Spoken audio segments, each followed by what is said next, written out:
Universitas Diponegoro merupakan perguruan tinggi negeri yang berdiri sejak tahun 1957 yang berlokasi di kota Semarang. Saat ini, Undip telah memiliki 11 fakultas dan 2 sekolah. Kampus utama Undip terletak di daerah Tembalang, sedangkan kampus utama lainnya terletak di daerah Peleburan. Kerja nyata atau KKN merupakan suatu bentuk pendidikan dengan cara memberikan pengalaman belajar kepada mahasiswa untuk berinteraksi dengan masyarakat di luar kampus dan secara langsung mengidentifikasi masalah-masalah serta membantu menangani permasalahan yang dihadapi masyarakat dalam melakukan pembangunan wilayah di lokasi KKN. KKN Undip merupakan suatu bentuk kegiatan yang memadukan dharma pendidikan, penelitian, dan pengabdian kepada masyarakat dalam suatu kegiatan. Dari KKN Universitas Diponegoro, yaitu untuk membentuk empati dan kepedulian mahasiswa terhadap masalah yang kompleks yang dihadapi masyarakat. Lalu memberikan pendidikan pelengkap kepada mahasiswa dan membantu pemberdayaan masyarakat. Lalu membentuk sarjana penerus pembangunan yang mampu menghayati permasalahan yang kompleks. Kemudian mendekatkan lembaga pendidikan tinggi pada masyarakat. Yang terakhir, membantu pemerintah dalam mempercepat laju pembangunan dan menyiapkan kadar-kadar pembangunan. Halo semua. Halo semuanya. Halo semuanya, Perkenalkan, nama saya Freksa Patrick. Saya berasal dari jurusan Oceanografi tahun 2019, Fakultas Ilmu Kelautan dan Perikanan. Nama aku Firman Alif Kurniawan, aku dari Teknik Perkapalan Angkatan 2019 dari Fakultas Teknik Universitas Diponegoro. Saya Fiora Humaira dari Teknik Elektro 2019, Fakultas Teknik Universitas Diponegoro. Kami merupakan bagian dari Tim 2 KKN Undip 2022, yang berlokasi di Kelurahan Bulustalan, Kecamatan Semarang Selatan. Kota Semarang. Kelurahan Bulustalan merupakan salah satu kelurahan yang memiliki jumlah penduduk sebanyak 5.239 orang. Dengan jumlah penduduk yang banyak, hal itu dapat menyebabkan kerusakan pada lingkungan hidup masyarakat apabila tidak dijaga dengan baik. Salah satu faktor penyebab kerusakan lingkungan yaitu sampah plastik. Sampah plastik sekali pakai yang langsung dibuang dapat menyebabkan pencemaran lingkungan di darat maupun di laut. Sampah plastik yang dibuang nantinya akan terurai menjadi mikroplastik yang dimana mikroplastik ini akan menyatu dengan alam, sehingga nantinya dapat berdampak pada kesehatan kita sendiri. Pada Kelurahan Bulustalan, penggunaan sampah plastik di setiap anggota keluarga masih banyak, sehingga diperlukan pengolahan lebih lanjut terhadap sampah plastik yang digunakan agar dapat mengurangi pencemaran sampah plastik di lingkungan Kelurahan Bulustalan. Salah satu cara untuk mengurangi pencemaran sampah plastik yaitu dengan memanfaatkan sampah plastik tersebut menjadi suatu benda yang lebih memiliki manfaat. Hal sederhana yang dapat dilakukan yaitu dengan pembuatan eco-brick, di mana sampah-sampah plastik tersebut akan dikumpulkan menjadi satu di dalam botol plastik. Nantinya, eco-brick tersebut dapat dimanfaatkan sebagai bahan baku untuk pembuatan benda yang lebih bermanfaat, seperti pembuatan meja atau kursi, atau bahkan menjadi fondasi pembuatan suatu bangunan. Selain itu juga, untuk dapat melestarikan lingkungan hidup kita perlu juga melakukan penghematan energi listrik dan air. Hal tersebut dikarenakan energi listrik dan air merupakan sumber daya yang dapat habis sewaktu-waktu atau sumber daya yang tidak terbarukan. Selain itu juga, energi listrik yang kita gunakan sehari-hari pada umumnya diperoleh dari bahan bakar fosil. Pemakaian bahan bakar fosil dapat menyebabkan pencemaran, salah satunya yaitu pencemaran udara, sehingga dapat merusak lingkungan hidup manusia. Oleh karena itu, penghematan energi listrik dan air harus dilakukan sejak masih kecil atau sejak masih anak-anak. Pada Kelurahan Bulustalan sendiri memiliki beberapa sekolah, sehingga jumlah anak-anak pada Kelurahan Bulustalan dikatakan cukup banyak. Namun, nyatanya anak-anak tersebut masih belum disadari akan pentingnya menghemat energi sejak kecil. Oleh karena itu, diperlukan edukasi untuk anak-anak tersebut agar lebih menyadari akan pentingnya menghemat energi listrik dan air. Kelurahan Bulustalan mempunyai potensi di berbagai macam bidang seperti ekonomi dan sumber daya manusianya. Untuk potensi di bidang ekonomi, Kelurahan Bulustalan mempunyai paguyuban UMKM yang dinamakan Teras Bulan. Paguyuban Teras Bulan ini dapat menjadi wadah bagi pemilik UMKM di Kelurahan Bulustalan untuk berkembang bersama dan mendorong perputaran ekonomi di Kelurahan Bulustalan menjadi lebih baik. Selain potensi di bidang ekonomi, Kelurahan Bulustalan juga mempunyai potensi dalam segi sumber daya manusianya. Karena masyarakat yang banyak dan merata seperti anak-anak, remaja, dan kaum dewasanya. Remaja yang melek akan teknologi merupakan potensi yang besar yang dimiliki oleh Kelurahan Bulustalan ini. Remaja di sini juga aktif dalam berbagai macam kegiatan kelurahan dan kegiatan Karang Taruna yang diberi nama Karang Taruna Rembulan.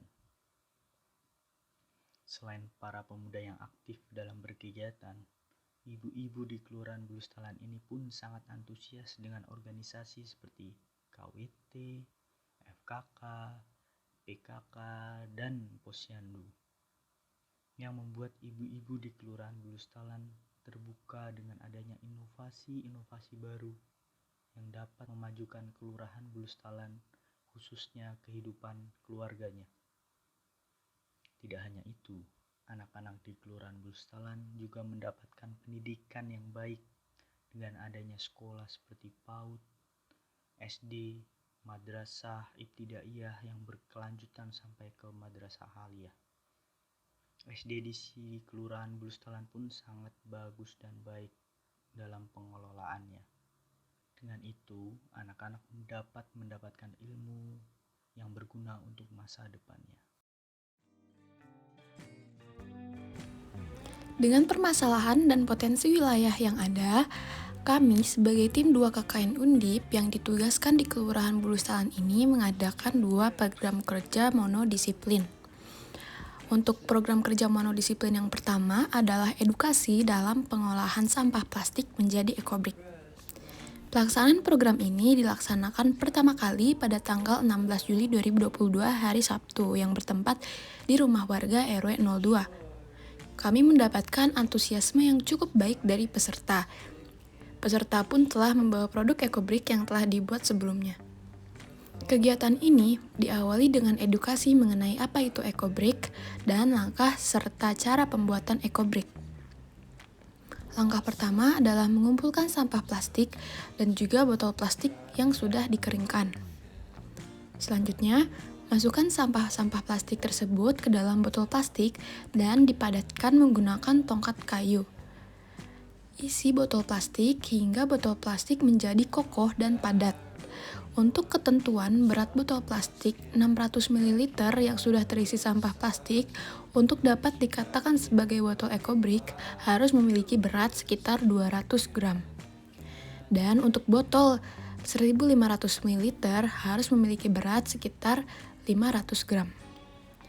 Kegiatan yang kedua kali dilaksanakan pada tanggal 3 Agustus 2022 yang berlokasi di rumah anggota kelompok wanita tani atau KWT. Sosialisasi ini dilakukan dengan penyampaian materi menggunakan media poster dan target audiens, yaitu anggota kelompok wanita tani. Antusiasme yang kami dapat cukup baik, bahkan setiap anggota dari kelompok wanita tani atau KWT telah membuat produk botol ekobrik yang cukup jumlahnya untuk menghasilkan produk ekobrik dingklik atau kursi. Dingklik ini nantinya akan dimanfaatkan oleh anggota kelompok wanita tani atau KWT dalam kegiatan sehari-hari berupa bercocok tanam atau bertani.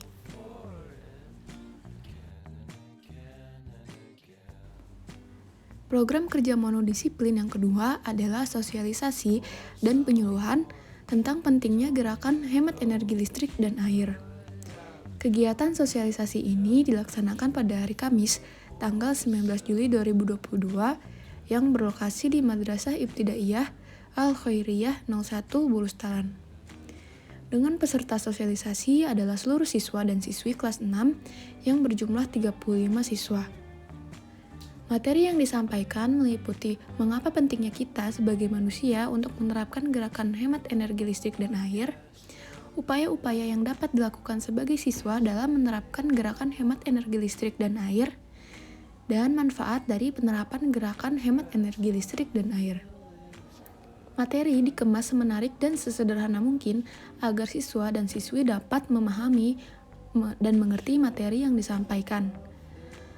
Juga materi dikemas sesuai dengan kurikulum yang ada. Kegiatan ini mendapatkan antusiasme yang cukup baik, pasalnya banyak pertanyaan yang diajukan oleh peserta. Selain itu juga, dalam penyampaian materi, kami mengadakan pertanyaan berhadiah bagi siswa dan siswi yang berani menjawab mengenai materi yang telah disampaikan. Lalu kegiatan diakhiri dengan dokumentasi dan penempelan poster di setiap mading yang ada di lingkungan sekolah Madrasah Ibtidaiyah Al-Khairiyah 01. Setelah itu kami pun berinteraksi dengan siswa-siswi yang ada di sekolah tersebut dengan meminta mereka untuk membacakan poster yang sudah ditempelkan. Hemat energi listrik dan air. Matikan koran jika tidak dipakai. Saat mandi gunakan air secukupnya. Belum. Bijak dalam menggunakan listrik. Oke. Ya, sangat membantu karena apa? Satu, untuk biar untuk inventaris di warga RT 03 yang seringnya itu menanam kan butuh kursi kayak gitu, butuh dingklik. Lah ini kita memang buatnya ternyata nggak bisa sekaligus jadi banyak ya nanti berproses sedikit berkelanjutan. Dengan program kerja dari tim KKN Universitas Diponegoro yang ada di Kelurahan Bustalan ini telah mengajari bagaimana kita ini hidup dengan penuh bersyukur kepada Allah Subhanahu wa taala dengan cara menghemat energi dan dengan program-program seperti ini mudah-mudahan bisa ditindaklanjuti oleh generasi selanjutnya, oleh masyarakat.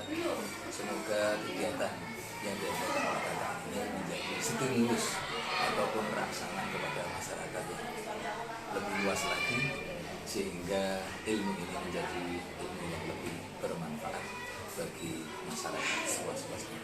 Sekali lagi terima kasih kepada tim KKN dari Guru yang ada di Kelurahan Bustalan.